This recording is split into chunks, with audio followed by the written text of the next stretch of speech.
Hello बच्चों, let us read the question and the question says which of the following statement is incorrect. Option A, ionic hydrides are stoichiometric compounds of dihydrogen formed with most of the S block elements. Option B, a significant covalent character is found in the lighter metal hydrides. Option C, beryllium hydride and magnesium hydride are monomeric in structure. And option D, the ionic hydrides are crystalline in solid state. तो इसको करने से पहले हम समझ लेते हैं इसके की कंसेप्ट को, और की कंसेप्ट में आपको जानना जरूरी है कि व्हाट आर हाइड्राइड्स. तो हाइड्राइड्स किसे कहते हैं? They are binary compounds of an element with hydrogen. तो बाइनरी मतलब क्या होता है? इसमें सिर्फ दो ही एलिमेंट्स प्रेजेंट होंगे, या तो कोई मेटल एंड नॉन मेटल, और उसके साथ second component must be hydrogen. जैसे कि आप H2O को देख लें, तो H2O में क्या है? जो ऑक्सीजन है ये आपका है नॉन मेटल, और जो हाइड्रोजन है ये आपका हाइड्राइड पार्ट है, राइट? तो वैसे ही आपका नेगेटिव तो नहीं होगा ये, बिकॉज दिस आर नॉट आयनिक, सिर्फ हाइड्रोजन. ओके, तो ये जो आपका है this is a type of hydride. वैसे मेटल के हाइड्राइड्स हो सकते हैं, वैसे ही आपके इनर ट्रांजिशन एलिमेंट्स के हाइड्राइड हो सकते हैं. तो इन सब में आप देखिए एक पार्ट तो आपका हाइड्रोजन ही है और सेकेंड पार्ट आपका मेटल या नॉन मेटल दोनों हो सकते हैं. अब क्वेश्चन को देख लेते हैं. तो फर्स्ट आपका आयनिक हाइड्राइड्स की बात की है, तो हाइड्राइड्स का ही एक टाइप है आपका आयनिक हाइड्राइड्स. और आयनिक नाम से क्या समझ में आ रहा है कि इसमें आयनिक बॉन्डिंग होती है. तो आयनिक हाइड्राइड्स में आपके पास आयन्स होते हैं. एक एलिमेंट है इसका जो M+, वो जनरली होता है आपका फर्स्ट और सेकंड ग्रुप के एलिमेंट्स, यानी एल्कली और एल्कलाइन अर्थ मेटल, और सेकंड होता है आपका हाइड्राइड पार्ट यानी H-. इन दोनों के बीच में जो आयनिक बॉन्डिंग होती है वो बनाते हैं आपके आयनिक हाइड्राइड्स. तो आपको पूछा गया है कि जो आयनिक हाइड्राइड्स हैं वो S ब्लॉक एलिमेंट्स के स्टोइकियोमेट्रिक कंपाउंड्स हैं. तो this statement is completely true. जैसे कि आपका NaH है, जैसे कि आपका CaH2 है, तो इन सब को अगर आप देखें ये होते हैं आयनिक हाइड्राइड्स. इसमें आप देख रहे हो Na और हाइड्रोजन 1:1 रेशियो में है, कैल्शियम हाइड्राइड में 1:2 रेशियो में है, राइट? तो इधर पे आप देख रहे हो कि आपका एक होल नंबर मल्टीपल मिल रहा है, राइट? और जब आपको होल नंबर मल्टीपल मिलता है आपके कंपाउंड्स में, तब आप उनको बोलते हो स्टोइकियोमेट्रिक कंपाउंड्स. तो यहाँ लिख लेते हैं स्टोइकियोमेट्रिक कंपाउंड्स किसे बोलते हैं? Which contain whole number multiple. Okay, तो होल नंबर मल्टीपल यहाँ पे है, इसीलिए आप आयनिक हाइड्राइड्स को स्टोइकियोमेट्रिक हाइड्राइड्स भी बोल सकते हैं. सो नेक्स्ट स्टेटमेंट है a significant covalent character is found in the lighter metal hydrides. तो अब लाइटर मेटल हाइड्राइड्स किसको बोला गया? जिन मेटल का वेट कम है उनको हम लाइटर मेटल हाइड्राइड्स बोलते हैं. जैसे कि लिथियम, बेरिलियम, मैग्नीशियम, ये सारे ही बहुत ही लाइट मेटल्स हैं, राइट? इनका मास बहुत कम है, लाइट मेटल्स. तो इनका जो हाइड्राइड्स बनेगा वो लाइटर मेटल हाइड्राइड्स हो गए, राइट?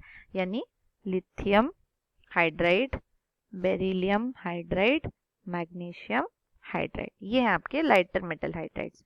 अब इनमें बोला गया कि कोवेलेंट कैरेक्टर देखा जाता है. यस, इनमें कोवेलेंट कैरेक्टर देखा जाता है. क्यों ऐसा देखा जाता है? क्योंकि अगर आप इनके चार्ज डेंसिटी को देखोगे, ओके, चार्ज डेंसिटी यानी चार्ज अपॉन वॉल्यूम, तो वॉल्यूम इनका बहुत छोटा है सरफेस एरिया के अकॉर्डिंगली, तो इनमें ज़्यादा चार्ज रह सकता है. तो इनका हम बोलते हैं they have high charge density. अगर आपका चार्ज डेंसिटी हाई है तो आपका पोलराइजिंग पावर ज़्यादा होगा.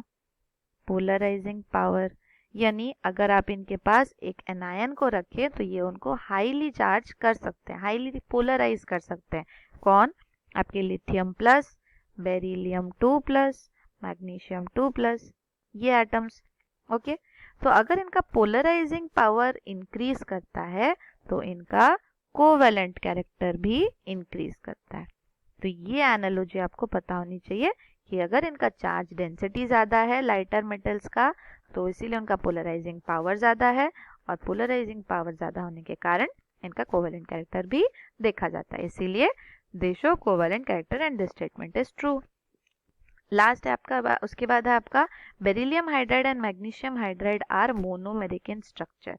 तो इसको देख लेते हैं। मोनोमेरिक स्ट्रक्चर किसे बोला जाता है, यानी उसमें एक ही यूनिट होना चाहिए, मोनोमर होना चाहिए, मोनोमेरिक स्ट्रक्चर। लेकिन जो हमारे बेरिलियम हाइड्राइड है BeH2, अगर आप इसका कोवेलेंट नेचर देख रहे हो तो आप इसकी कोवेलेंट बॉन्डिंग देखोगे, और इसमें क्या होता है, वैलेंस शेल में 2 ही इलेक्ट्रॉन्स है और हाइड्रोजन और 2 इलेक्ट्रॉन्स देगा। तो अगर 4 ही इलेक्ट्रॉन्स हैं तो ये कभी भी ऑक्टेट कंप्लीट नहीं कर पाएगा। तो अगर ऑक्टेट कंप्लीट नहीं कर पाएगा तो ये इंडिविजुअली एग्जिस्ट करने में पॉसिबल नहीं हो पाएगा। इसीलिए ये क्या करता है, ये डाइमेरिक स्ट्रक्चर बनाता है। क्या बनाता है, डाइमेरिक स्ट्रक्चर। तो ये कुछ ऐसे होता है एंड सो ऑन, ऐसे इनका एक पॉलीमर टाइप का बन सकता है, राइट। वैसे ही मैग्नीशियम का भी एक पॉलीमरिक स्ट्रक्चर बनता है, जहाँ पे 2 हाइड्रोजन के साथ तो ये कंप्लीटली लिंक्ड है, और जो 2 हाइड्रोजन के साथ है उनके साथ इनके पास एक छोटा सा मतलब इंटरेक्शन टाइप का होता है। तो इसीलिए हम इसको कंप्लीट बॉन्ड से नहीं दिखाते, आप इसको डैश्ड बॉन्ड से दिखाते हो। Okay, dash bond. तो यहाँ पे एक साइड पे आपका डैश्ड बॉन्ड रहेगा, एक साइड पे आपका कंप्लीट बॉन्ड रहेगा बेरिलियम के साथ। तो इसीलिए they form polymeric structure. In fact इनको पॉलीमेरिक हाइड्राइड्स भी बोला जाता है, पॉलीमेरिक हाइड्राइड्स भी बोला जाता है कि इनको beryllium hydride and magnesium hydride. तो ये स्टेटमेंट आपका इनकरेक्ट है। नेक्स्ट है आपके पास ionic hydrides are crystalline in solid state. अब आयनिक हाइड्राइड्स को हमने क्या बोला था, ये आपके आयन से बने हुए हैं, और आयन से बने हुए तो इनके अंदर क्या है, आयनिक बॉन्डिंग है। और आयनिक बॉन्डिंग हमें पता है बहुत ज़्यादा इंपॉर्टेंट होता है आपके क्रिस्टलिन स्ट्रक्चर के लिए। क्रिस्टलिन स्ट्रक्चर यानी आपका जो सॉल्ट लाइक स्ट्रक्चर होता है, जिसमें आपको छोटे छोटे क्रिस्टल देखने को मिल सकते हैं, सॉल्ट लाइक स्ट्रक्चर। जैसे आपने देखा होगा NaCl का, NaCl यानी आपका जो नमक होता है, राइट। तो इसमें हम बोलते हैं ना सॉल्ट लाइक स्ट्रक्चर होता है। तो वैसे ही जो आयनिक हाइड्राइड्स हैं उन सब में ही आपको एक क्रिस्टलाइन नेचर देखने को मिलेगा, because it has ionic bonding. तो यहाँ पे आप लिख सकते हैं ionic bonding crystalline nature in ionic hydrides. तो आयनिक हाइड्राइड्स जैसे आपके NaH हो गया, KH हो गया, RbH हो गया, इन सब में ही आपको क्रिस्टलाइन नेचर देखने को मिलेगा। So this statement is true. तो इसीलिए हमको सिर्फ इनकरेक्ट स्टेटमेंट ढूंढना था। So our final answer is option number C. Beryllium hydride and magnesium hydride are monomeric in structure. This statement is incorrect. Hope you understood it well. Best of luck.